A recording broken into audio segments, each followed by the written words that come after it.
Welcome to Lambeth Palace Library. In this video we take you behind the scenes as we prepare for the Court of Arches exhibition.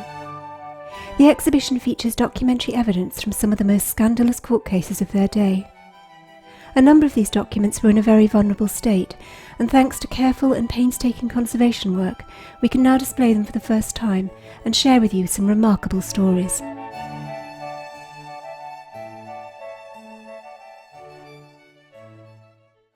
The Court of Arches is a church court, and it's been around for about 800 years, although nobody knows an awful lot about its foundation. For much of its life, its jurisdiction has been particularly over matters of morality, so questions of the behaviour of the clergy, but also all their parishioners. For many years, the court sat at St Mary Le Bow in the City of London, and it's from here that it takes its name, Santa Maria de Archibus, St Mary of the Arches. That church itself was destroyed in the Fire of London in 1666, and with it a lot of the early records of the court. So this exhibition is really looking at the court's activities from the 1660s onwards.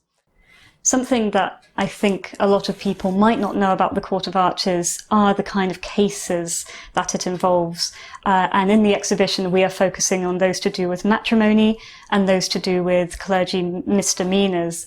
So expect to see words like adultery, cruelty, drunkenness, love rivalry, and all of these stories which create quite a lot of gossip from the 17th to the 20th centuries. That's the scene in the bushes. I think that's nice because it's got the witnesses hiding in the conifer tree.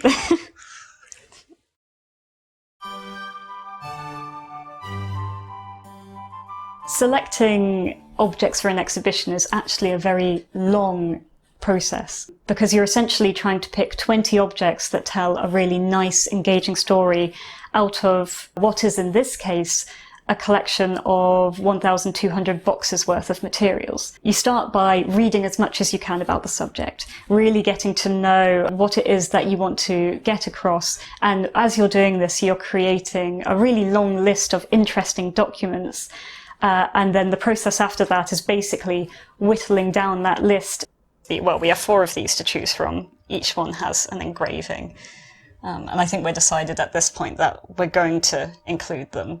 It's just about how many, what they will bring to the exhibition. I think it'd be nice to have a little selection rather than just one, because it really does make it apparent that these were a phenomenon of the time. It's very beneficial to have more than one person working on the curatorial side. I think it's very easy to lose perspective on the records when you've been immersing yourself in them for 4 days in a row. To have somebody else to talk about them, to discuss them, to work out what is the one important message of that particular document, and to try and encourage you to leave some of it behind. I think this one's quite nice because it's got the cruelty aspect. I think all these are infidelity in the bushes. Yes. Whereas we've got somebody wielding knife in hand. I think we need that to represent that part of it. Well, with these documents, we want people's natural curiosity to get the better of them. We want people to look at them and wonder, why are there people hiding in the bushes, or why are there strings drawn across this document? But not to reveal too much, so that we have an opportunity to hang a wider story on them, give them a bit of a bigger picture of the society at the time.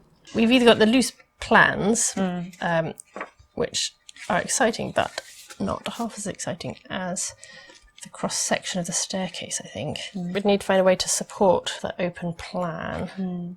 And at first I thought these stitches were just a way, the threads were just a way to attach the plan to the volume, but they're actually the sight lines, which I wonder if we can lay out in a way to indicate that somebody standing at this particular point could or couldn't see into the upper gallery or the stone gallery, or if we set the problem out that's been described in the rest of the volume as well. You're thinking constantly about balancing what is the most visually exciting thing, which objects work together to tell a really interesting story, but also you're thinking about the preservation needs of the documents. So there's quite a lot of negotiation that's happening with our conservation team.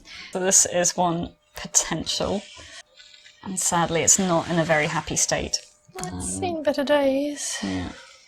It has one of the most colourful uses of language, which would be really interesting to show to give people a sense of the colourful language that's used in these documents.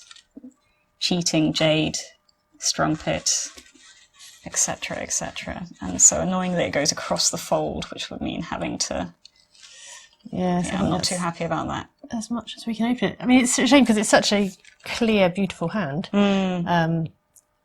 But that's presumably going to take an awful lot of conservation work.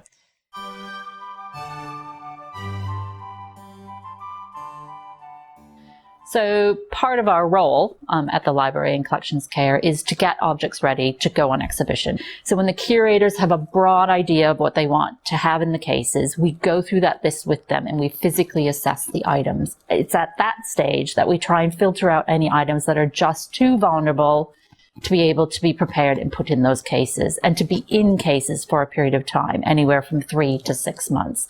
The Court of Arches collection that we've been focusing on for the last year and a half with Maria, who led the project, really was in a decrepit state as we were opening the boxes, doing the survey, and then embarking on the work.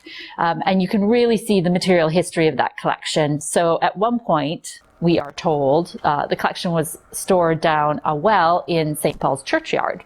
And you can absolutely see that in this particular bundle. So this particular bundle we haven't cleaned and repaired in preparation for the exhibition. So this will be in one of the display cases. But you can see the environmental effects. So you can see the grime and pollution from London air, both at the time it was down the well and afterwards through times like the Big Stink. It has been eaten by rodents, it has water ingress. It has lots of dust, and especially from the black dust from the heating in London. So it's not just grey dust, it's pure black dust.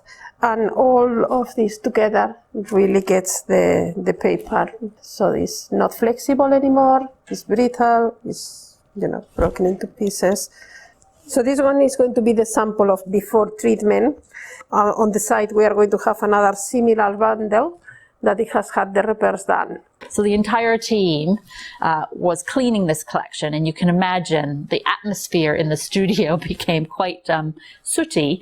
Some of the other issues with working on the collection is just the vulnerability of some of the material. So as we're working, some of these pieces are just vulnerable to further tear and rip. So we don't want to cause any more damage to the collection while we're working on it. So it's balancing out being efficient and fast in the work that we're doing, but being careful enough that we're not causing any more damage that we then need to repair later on. We are doing stabilizing work, and this one in particular had quite a lot of mold in the lower part of this bundle. You can see in here. We're just doing the basic work to have it easy to move. So this part of the bundle has been treated. Well, it's in the process. I haven't trimmed it. But I can handle the paper. I can pass the page even if it was very damaged. And all the broken pieces are in the place. In here I haven't treated yet. The paper is so soft that almost cannot handle even the fact of spreading with a soft brush any new sizing that I'm going to add. For that I need to do it through a tissue. So the process we go through for repairing the Court of Arches is that once the items have been cleaned, we then use a wheat starch paste, and then we use a material called Japanese tissue. And the tissue that we actually use for this project is tengu. It's a very light tissue. It has kind of a creamy color to it, which will blend in lovely on repairing parchment, so we don't have a visual disruption to our repairs. But it's also very clear that the repairs have been done to the material. So while we're not trying to hide the repairs that we're doing, we are trying to aesthetically integrate them into the material so that when people look at the Court of Arches, the BBB series, they aren't distracted by the repairs that we've done.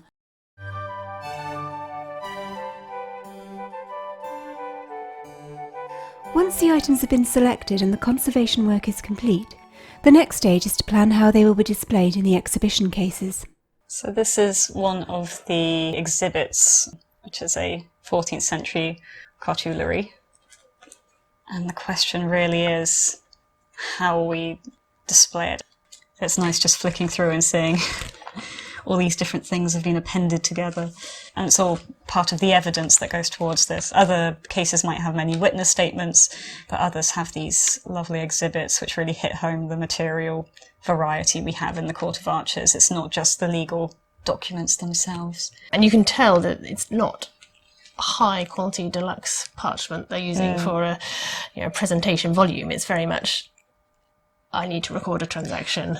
It doesn't really matter whether the parchment has holes in it, so long as I avoid that for my text, and they've gone nicely round. And having perspex or some support between the folios could leave it fanned open. But conservation said that if we want to go for the fan option, we need to have the volume flat. We can't have both tilted up towards us and fan. So it might take up more space if it's fanned open. Yes. But I think it would look really good. So definitely something to consider. So prepping and deciding on layout is very much work that we do with the curator. We have standards to how we present things. So for accessibility reasons, we would like to have things sloped between 10 and 20 degrees so that people at varying heights or people who might be in wheelchairs can still visually access the material when they're in the cases. So we always like to present slightly upward. But what that does is it can cause stress to particular items like bindings. So we have to match the positioning of the items in the case with how we're presenting it for accessibility reasons, but then also take into consideration the actual structure of the items.